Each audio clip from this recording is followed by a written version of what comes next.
Have you done the review yet? Yeah, the coaches sat down before and went through it all. So we've found some areas we weren't great at, and some areas we need to improve on going forward for sure.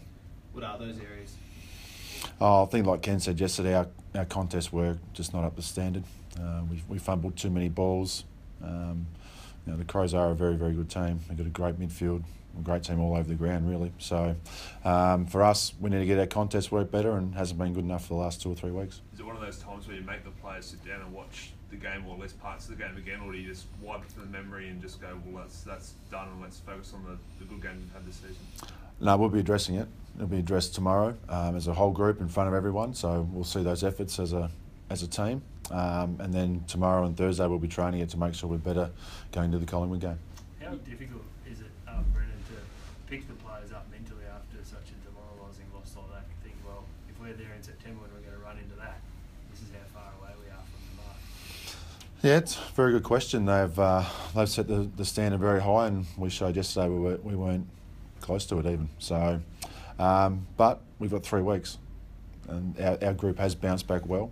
We've responded to our losses very well all year, and we've generally come out the week after and played very good footy. So we expect no different this week. We'll address it as a group. We'll train it as a group, and then hopefully see the results against Collingwood. So to move on, you're saying you just have to face up to it entirely, and rather than forget it, look at the positives. It's just you can't wipe that. We've got to show it, and some truths have to come out, and they will. And like I said, we'll address it and we'll get better. Does this club still believe it can beat the best, and I guess along with that, make a real run in September? Got to get to September first. Still need 1 or 2 more wins. But the evenness of the competition shows that anyone can get hot at any stage and win football games. And Collingwood drew with Adelaide last week, and they're down to 13th or 14th. So it shows how even it is. So week to week, it's different. You have to make sure you perform every week, and for us this week, it's about training hard first and then getting out there and showing our improvement in those areas. Does Sunday almost become a must-win game for the team? I wouldn't say a must-win. We've got three games to go. We're focused on Sunday's game first and foremost. But I'll keep saying it. We've got to address it at training first and make sure we get it right, get our mindset right, and attack Collingwood accordingly. One silver lining seems to be Chad Wingard likely to come back in. Is that a pretty big morale boost for the guys, seeing a guy like him a chance to play? Oh, it's always great having quality players come back in the side, and he's one of the highest. So he'll train all week and hopefully get through, and we can roll him out in the forward line and in the midfield and hopefully get a good result from him coming back in. On selection, should a few guys be nervous they might not be playing this week? I think everyone would be nervous this week. Lose by that amount on that bigger game against a top team. Shows a few weaknesses, so Ken's already said in his press conference that there'll be possibility of changes. I'm sure there will be. Do you know if Chad trained on the weekend and sort of how advanced he is in returning to running and that sort of thing? He was running by the end of last week, doing a bit of change direction on Saturday, so barring any setbacks and he gets through all the training sessions, he'll play. I suppose the downside is Matty Broadbent. It sounds like he's at least another week away with that ankle.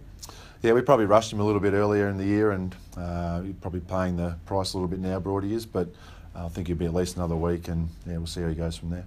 There was a bit off topic, but there was a pitch invader at the game, a Port supporter but not a member. Going to stop briefly for that. Is that the kind of behaviour that you guys look at and kind of just shake your head? Oh, it's not good for the game. It's not good for any sport to have those people coming on the ground, and I'm sure we'll get a big fine. I think the fines are pretty big now, but not great for any sport, and we don't condone it at all. Did yesterday really just expose what's been off in your game over the last few weeks, and maybe would have been wallpapered over a little bit with that come from behind win against St Kilda? Yeah, Ken said it in the press conference. We've been off for 2 or 3 weeks now, and our challenge as coaches and players to get back to playing the footy we were early in the year.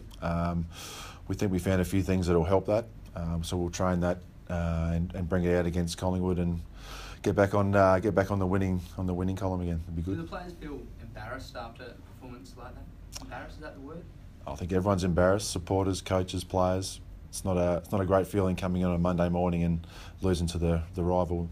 Same town, so we'll be hurting for a little bit, but we have to pick ourselves up pretty quickly and get ready for Collingwood. Mate, what about the question was directed previously about if Adelaide are a contender, does the margin and the way the game unfolded reflect how far Adelaide are ahead or where Port Adelaide is in the premiership race, do you think? I'm not sure. I think it's really goes to show you've got to be on your game, and if you're not, if you're a little bit off, you get smacked. And we were off, and we got smacked. But saying that the top teams are there a little bit off, they're getting beaten as well at the moment. So the AFL will be pumped. It's that even at the moment, and if you're not bringing your game from the start and for the whole game, you're in trouble. So you say it's a bit demoralising and a bit embarrassing, but in the long-term scheme of things, the belief that you're still a genuine premiership chance won't be eroded by one result? No, not at all. We still have to get to the finals first, so we still need to win one more game, and we're pushing that this week. But you wipe that pretty quickly if you dwell on your past too long in this year. You're going to catch up to yourself. So.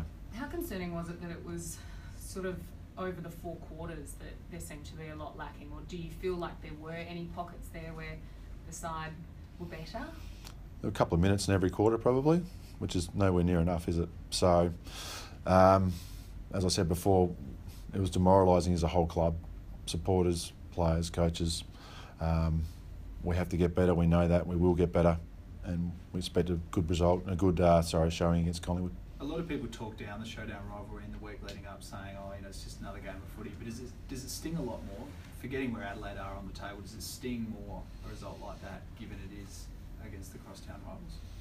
Every loss stings, but when it's in your same town, it's not terrific. And you got to walk around all week and see Crow supporters wearing their beanies and scarves, and it's not a great feeling. And you got mates that are Port supporters, and they cop it as well. So it is a big week, and the week after is normally a big week for the team that wins as well. Any talk internally about your banner? It was a bit of a cheeky go at the Crows. Was that in the showdown spirit? I didn't. What was on the banner? I was saying about them packing their apricot slice and their Chardonnay. Banging on fences and stuff like that. Was it? There's Yeah. a few cheeky shots at them. We got no idea what goes on that banner, so I'm sure it's just supporters having a bit of fun.